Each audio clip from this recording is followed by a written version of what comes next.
Hello කොහොමද යාළුවනේ ඔයාලට? මේක මගේ පළවෙනි කතාව. ඉතින් channel එකත් එක්ක දිගටම රැඳිලා ඉන්න කියලා ආරාධනා කරනවා. එහෙනම් අපි යමු අද කතාවට. මම මෝක්ෂා. මට මේ සිද්ධිය වෙනකොට වයස 18 ලැබුවා විතරයි. මම ඕලෙවල් කරලා ගෙදර හිටියේ. මගේ හොඳම යාළුවා මధుවන්ති. එයාත් අපි ගෙවල් කිට්ටුවම හිටියේ. දවසක් අපි දෙන්න නුවර යන්න කතා වුණා. ගෙදරම ඉඳලා එපා වෙලා අපි ගෙවල් වලින් අවසර අරන් නුවර යන්න ලැහැස්ති වුණා. කොහොම හරි සෙනසුරාදා උදේ අපි දෙන්න දවස දාගත්තා. පහුවදා උදේ මට මధుවන්ති මැසේජ් එකක් දාලා තිබ්බා. හලෝ අපේ ලොකු අම්මගේ පුතා ඇවිත් ඉන්නවා. එයාත් එන්න දහනවා නුවර යන්න අපි එක්ක. මම මැසේජ් එක දැකලා එච්චර ගාණක් ගත්තේ නෑ. මමත් රිප්ලයි ඇව්වා කමක් නෑ මధుවන්ති එක්කන් එන්න කියලා. කොහොම හරි අපි තුන්දෙනාම අපේ ගෙවල් ගාවින් බස් එකට නැගලා යන්න පිටත් වුණා. අපි කොහොම හරි උදේ 9 විතර වෙද්දි නුවරට ගියා. අපි මාලිගාවට ගිහින් පස්සේ වැවරවුමි ටිකක් ඇවිදින්න පටන් ගත්තා. මමයි මధుවන්ති කතා කර කර යද්දි ඒ අයියත් කතාවට සෙට් වුණා අපි දෙන්න එක්ක. එයාගේ නම කාවින්ද. එයාට වයස 24යි.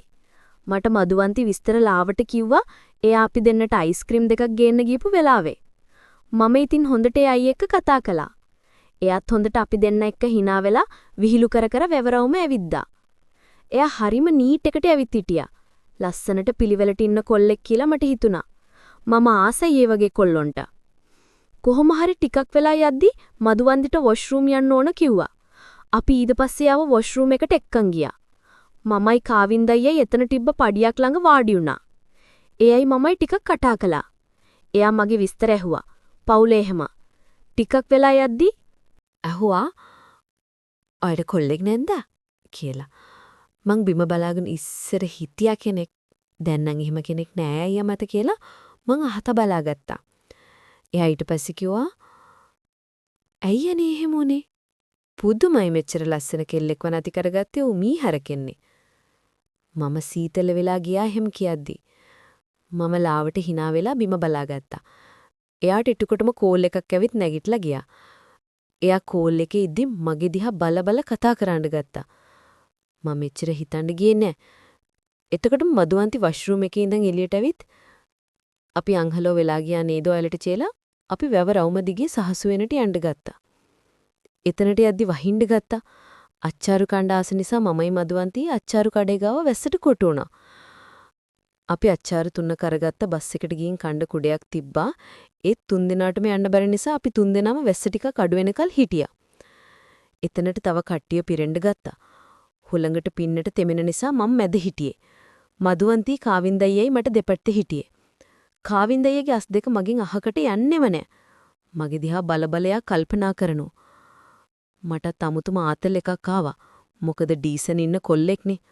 ඔය ඕනතරම් බලපුද්දෙන් කියලා මං මටම හිතින් කියාගත්තා. මං එදා ඉඳන් හිටපු ඩෙනිමටයි ටී-ෂර්ට් එකටයි මම තෙමිල නිසා මගේ හැඩයා බලනවා කියලා මට තේරෙන්න ගත්තා. කොහොම හරි ටිකක් වෙලා ඉද්දි වැස්ස ලාවට අඩු වුණා. මధుවන්ති කිව්වා අපි දැන් යමු මෝක්ෂා. අපිට 4ට තියෙන බස් එකට යන්න පුරන් දැන් ගියොත් නැත්තම් රෑ වෙයි. ඔල්රෙඩි අම්මත් කෑ ගහයි. අපි යමු නේද? කිව්වා. මමත් ඕහලෝ අපි දැන් යමු කියලා කුඩේ ඉහලන් තුන්දෙනාමි බස් ගහන තැනට යන්න ලෑස්ති වුණා. මම මැදට දාලා ඒ දෙන්නම දෙපෙට්ටෙන් යන්න ගත්තා. ලාවට තෙමෙනවා. ඒත් අපි වඩිය හිතුවේ නෑ. එහෙම යද්දි මම නොහිතපඩයක් උනේ. කාවින්දය කුඩේ එක අතකින් අල්ලගෙන මගේ ඉනෙන් අල්ලගත්තා. මට නිකන් කරන්ට් එක වැදුනා වගේ වුණා. එයා මගේ ඉනෙන් අල්ලන් යනවා කියලා මధుවන්තිට ගානකුත් නෑ මොකද කුඩේට ගුලි වෙලා නිසා. කාවින්දය ඕනකමින් තමයි එහෙම කරේ කියලා මට හිතුණා. ටිකක් දුර යද්දි මගේ ඉන තදින් මිරිකනවා වගේ දැනුණා. ඒ මදිවට මගේ ඇගේ හොඳට ඇතිල්ලෙනවා. මටත් මොකද මමත් ගානක් නෑ වගේ ගියා. කොමාරි අපි බස් ගහන තැනට ආවා. බලද්දි බස් එකේ පුදුම සෙනගක්. කරන්න දෙයක් නැති නිසා මధుවන්ති කිව්වා මේ බස් එකේ යමු කියලා. අපි බස් එකට නැට්ටා. මැද හරියට ගිහින් හිටගෙන තුන්දෙනාම හිටියා. ටිකක් වෙලා යද්දි බස් එකේ යන්න ගත්තා. ටිකක් දුර යද්දි කොන්දොසර කෑ ගහනවා මැදට යන්න කියලා.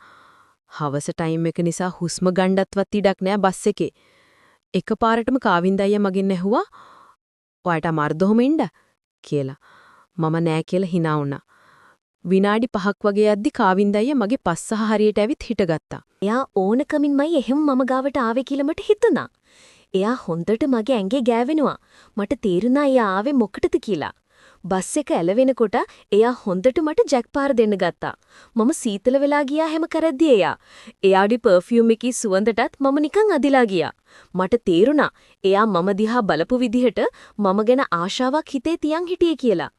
මගේ හිතත් මෙච්චර විදිහට ගියේ කොහොමද කියලා මම බස් එකේ ඉද්දිම කල්පනා කළා.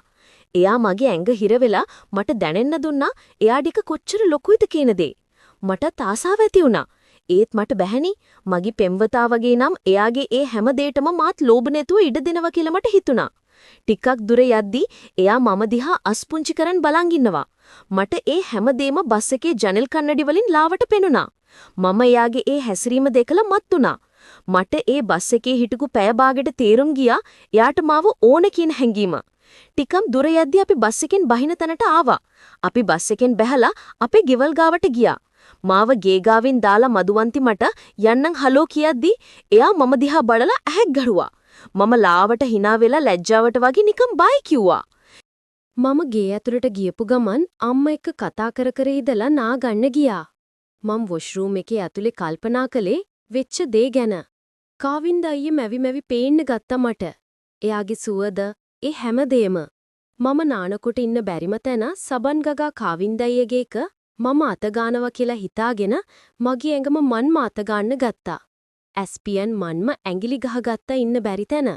මම එහෙම විනාඩි 10ක් 15ක් විතර ඉඳලා වොෂ්රූම් එකෙන් එළියට ආවා. මම කාමරේට ඇවිත් කාවින්ද අයියා ගැනම කල්පනා කළා. මම එක දවසක් දැකපු කොල්ලෙක්ට මෙච්චර ආස කරන්න ගත්තේ කොහොමද කියලා මම මගේ හිතින්ම තර්ක කර කර එදා රෑ නිදාගත්තේ අමුතුම හැඟීමක් හිතේ දරාගෙන. කතාව ගැන මොකද හිතෙන්නේ? පහලින් කමෙන්ට් එකක් දාගෙන channel එකත් subscribe කරන් යන්න. ඔයාලට සුබ දවසක් වේවා.